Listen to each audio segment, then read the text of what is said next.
Vous croyez que les monstres portent des crocs ou des griffes? Faux. Les pires monstres portent une blouse blanche. 1930, une université américaine, un psychologue, force ses étudiants à décapiter des rats vivants. Oui, vous avez bien entendu, décapiter au nom de la science. Tout ça pour répondre à une seule question. Les émotions sont-elles innées? Bienvenue dans l'expérience de Carney Landis. Une expérience qui a prouvé une seule chose, que la cruauté humaine n'a pas de limite.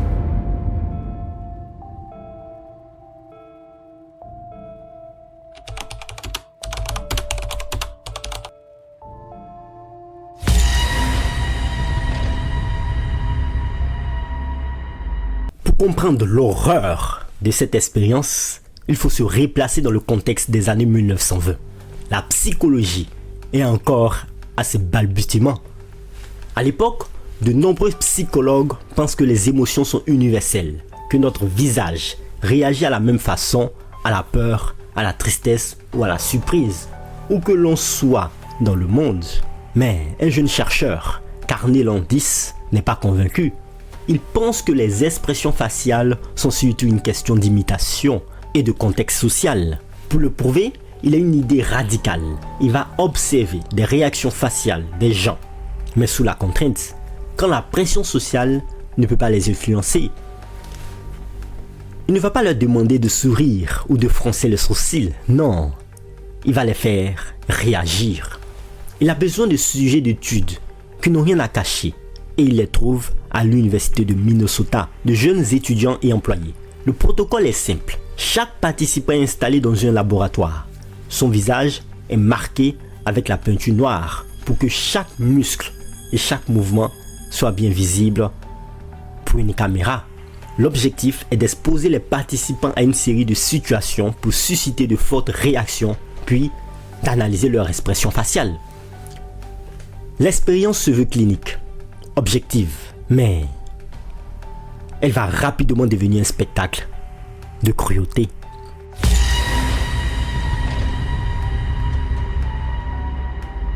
L'expérience commence par des tâches qui semblent simples, voire même inoffensives.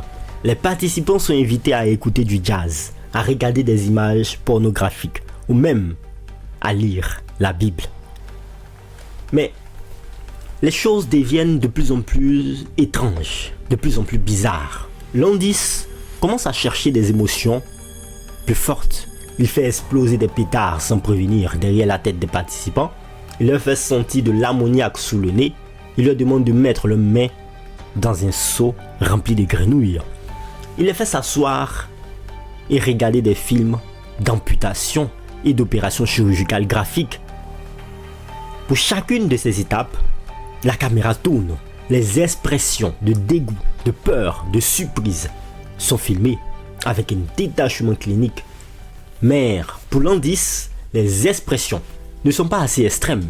Il est obsédé par l'idée d'aller plus loin, encore plus loin. Il veut une réaction finale, une réaction qui montre la limite du contrôle humain. C'est là que la véritable horreur commence. Le dernier test de l'expérience est un choc absolu. Devant le participant, une cloche de verre est retirée et on y découvre un rat blanc, vivant. Le docteur Landis place un scalpel et une petite cloche sur la table. Il dit aux participants: le protocole exige que vous décapitez le rat, mais vous devez le faire.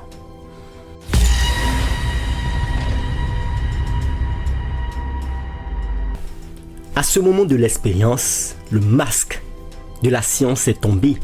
La pièce, qui n'était qu'un simple laboratoire, est devenue une arène morale. Le dernier test de Carney Landis n'était pas un simple exercice d'observation, c'était un test de la volonté, de la moralité et de l'obéissance, un test d'une cruauté indicible. Imaginez la scène. Après des heures de stimuli étranges, les pétards, les mains dans le seau de grenouille, les films d'opérations chirurgicales, le participant, déjà sur les nerfs, fait face à l'ultime épreuve. Devant lui, sur une table, se trouve une cloche de verre. En le soulevant, il découvre un petit rat blanc, vivant, qui s'agite nerveusement. À côté du rongeur, un scalpel tranchant, comme un rasoir. Carnet Landis, le jeune chercheur, se tient là, en retrait, imperturbable. Il ne sourit pas, il ne montre aucune émotion. Il donne l'ordre d'une voix calme, clinique. Le protocole exige que vous décapitez le rat. Vous devez le faire. C'est là que le combat intérieur commence. Le participant qui a accepté de participer à une étude sur les expressions faciales se retrouve face à un choix moral absolu.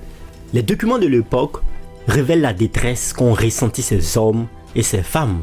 Leur visage, filmé par Landis, racontait un conflit muet et effrayant. La plupart ont d'abord refusé avec fermeté.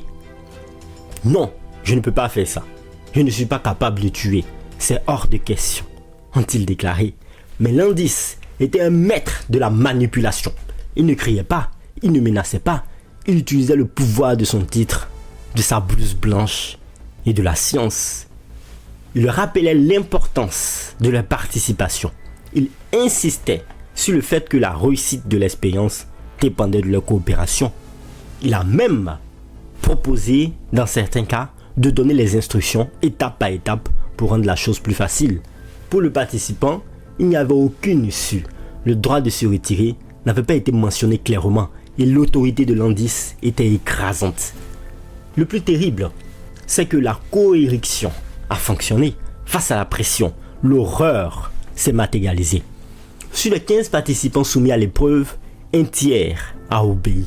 Un tiers a pris le scalpel, a attrapé le rat et a tenté de le décapiter. Les films d'archives et les notes de Landis décrivent l'acte d'une froideur clinique. Ce n'était pas un meurtre précis, loin de là. Leurs mains tremblaient. Leur visage était déformé par la peur, le dégoût et la nausée. L'un d'eux, horrifié, n'a pas pu y arriver. Il a fait un geste maladroit qui n'a pas tué l'animal sur le coup, mais prolongeant la souffrance de la créature. C'était une scène de barbarie, filmée avec une précision chirurgicale. Mais le pire n'était pas ceux qui ont obéi. Le pire, c'était la réaction de Landis face à ceux qui refusaient. Lorsque les participants, secoués et en larmes, disaient qu'ils ne pouvaient pas vraiment le faire, Landis, avec un calme terrifiant, prenait lui-même le scalpel, il se mettait devant le rat et sans aucune hésitation, le décapitait lui-même, sous les yeux horrifiés de ses sujets. Il a tué la majorité des rats lui-même. Pourquoi ? Pour que l'expérience puisse se poursuivre, pour avoir la réaction qu'il cherchait. Il ne le voyait pas le participant comme un être humain, il le voyait que des variables. Le grand paradoxe et l'ultime insulte de cette expérience, c'est qu'après toutes ces horreurs, le résultat n'a rien prouvé. Landis a analysé les films et a découvert que les expressions faciales des participants n'étaient pas universelles. Il n'a rien appris sur la nature des émotions. Il n'a que fait que confirmer la capacité de l'être humain à se soumettre et la capacité d'un scientifique à abuser de son pouvoir. L'expérience a été un échec total, mais elle a laissé une marque indélébile. Elle a prouvé que la science, si elle n'est pas guidée par une éthique rigoureuse, peut devenir un simple instrument de torture psychologique.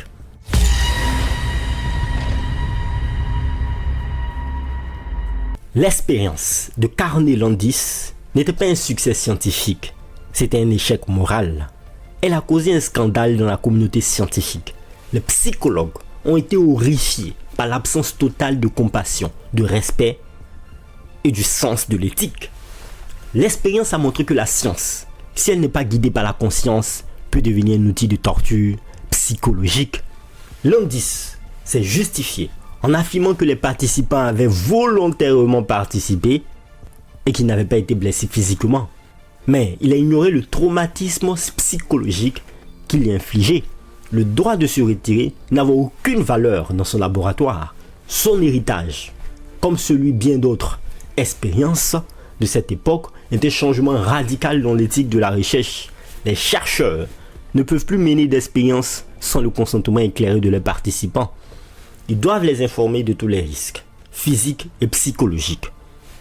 Ils doivent les prévenir qu'ils peuvent se retirer de l'expérience à tout moment et cela sans conséquence.